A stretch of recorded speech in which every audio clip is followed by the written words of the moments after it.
Okay. Seller must disclose all defects or benefits of the subject matter. Normal کہ جب بھی آپ کوئی چیز بیچنے خریدنے بیچ رہے ہوتے ہیں تو آپ اس کموڈٹی کے ڈیفیکٹس اور ہر ساری چیزیں بتا دیتے ہیں. And the mode of payment. This is very important point. All of you must listen here. I am going to explain it. And the mode of payment. Seller himself, at the time of selling that commodity, will disclose that upon what price, upon what mode of payment he himself bought that commodity. On cash, he himself bought, or on credit. Because if he himself bought on cash, that will be some other price. If he himself has bought that commodity on credit, that will be higher price, because you know that if he purchased something on credit, it means that he paid high price. If he purchased something on cash, it means that he himself buy on low cash price.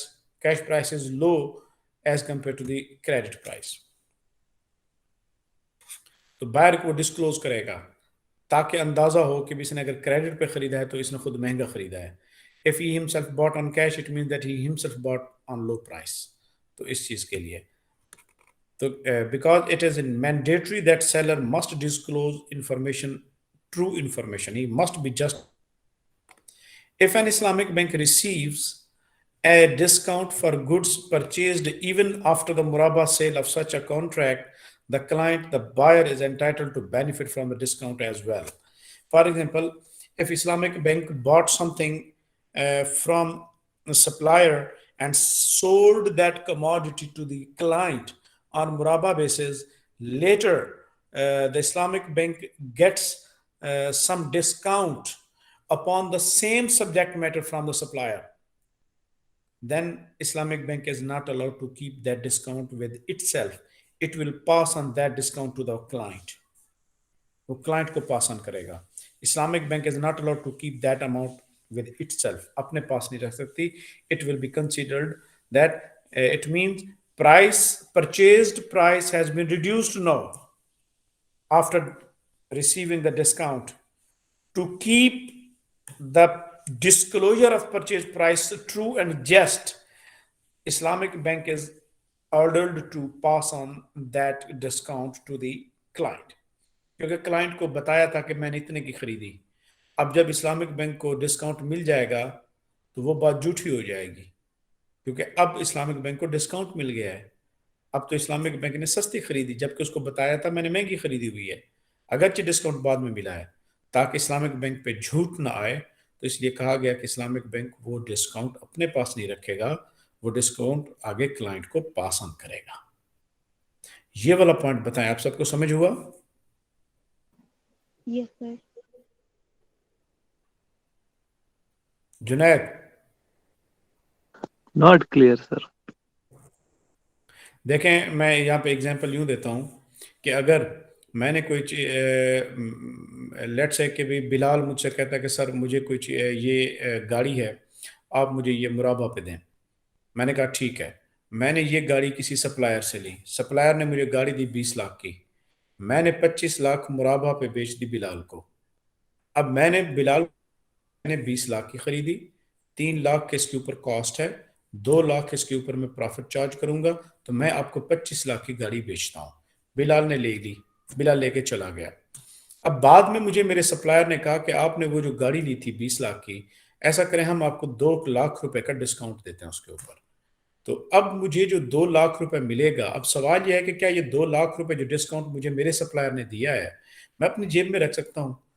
تو شریعہ کہتی ہے کہ نہیں, آپ یہ 2 لاکھ کا discount اپنے پاس نہیں رکھ سکتے, بلکہ آپ اسے اپنے کلائنٹ بلال کو پاس آن کریں گے, یہ ڈسکاؤنٹ اس کو ملنا چاہیے. اچھا بھی کیوں؟ وہ کہتے ہیں اس لیے کہ آپ نے بلال کو بتایا تھا کہ یہ گاڑی آپ نے خود 20 لاکھ کی لی ہے. جب آپ کو ڈسکاؤنٹ مل چکا ہے اب تو آپ نے 20 لاکھ نہیں رہی, اب تو آپ نے لی ہے 18 لاکھ کی, جبکہ آپ نے کلائنٹ کو بتایا ہوا تھا کہ آپ نے 20 لاکھ کی لی ہے. تو جو آپ نے وہ ڈسکلوجر دیا تھا کہ میں نے اتنے کی لی ہے, وہ ڈسکلوجر جھوٹا ہو جائے گا.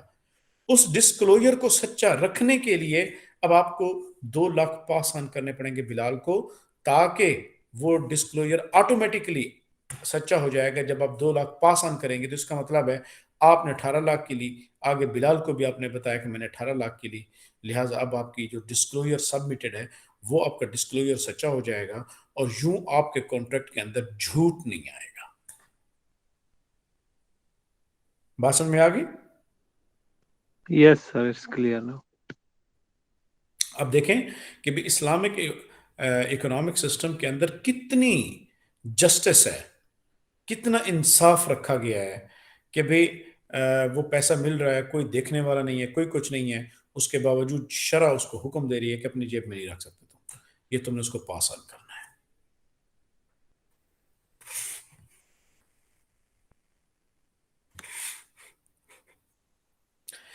Profit should be mutually agreed upon. The price once fixed as per agreement and deferred cannot be further increased except for the discount received from the supplier as mentioned above.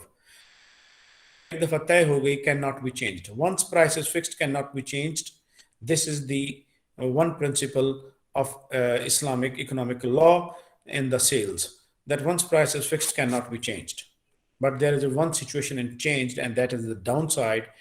If there is a discount that is received from supplier after the contract, جس طرح ابھی ہم نے بات کی کہ بھی 25 لاکھ قیمت طے ہو گئی تھی لیکن 2 لاکھ کا ڈسکاؤنٹ بعد میں ملا تو بلال کو پاس آن ہوا، تو اب بلال کی قیمت جو گاڑی کی قیمت ہے وہ اس کو 23 لاکھ میں خرید پڑ گئی ہے۔ اب قیمت تو چینج ہوئی بٹ چینج ڈاؤن ورڈ ہوئی ہے، اپ ورڈ چینج نہیں ہوئی۔ So when we say that the price once fixed cannot be changed, it means that cannot be increased. Decrease is possible, but there is also just one case, and that is discount. Any majhul price cannot become basis for murabaha. Unknown price, unknown basis. The price or the cost paid by seller must be expressed in identical units such as dirham and dinars. مثال کے طور پر وہ یہ نہیں کہہ سکتا کہ okay جی I bought it for 12، 12 what, 12 lakh, 12,000، 12 lakh what, rupee, dollar etcetera, تو وہ کہتا ہے کہ بھی ان نون نہیں ہونا چاہیے، غرر نہیں آنا چاہیے۔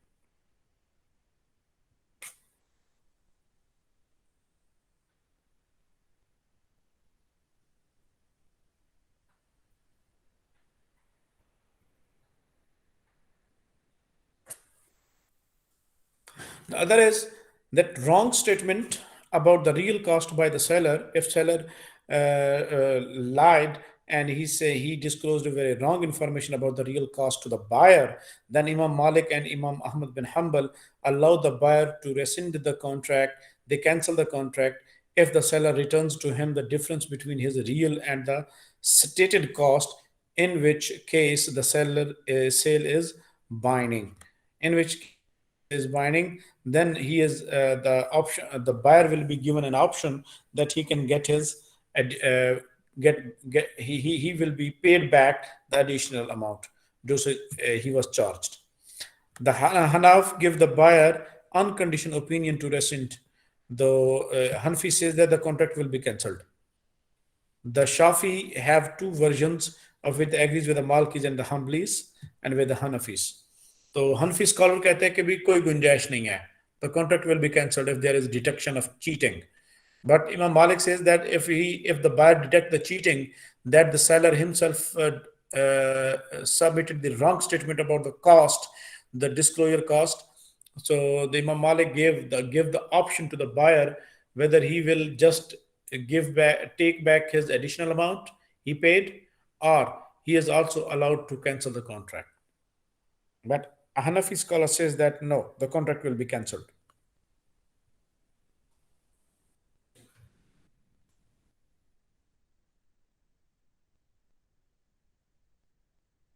Okay.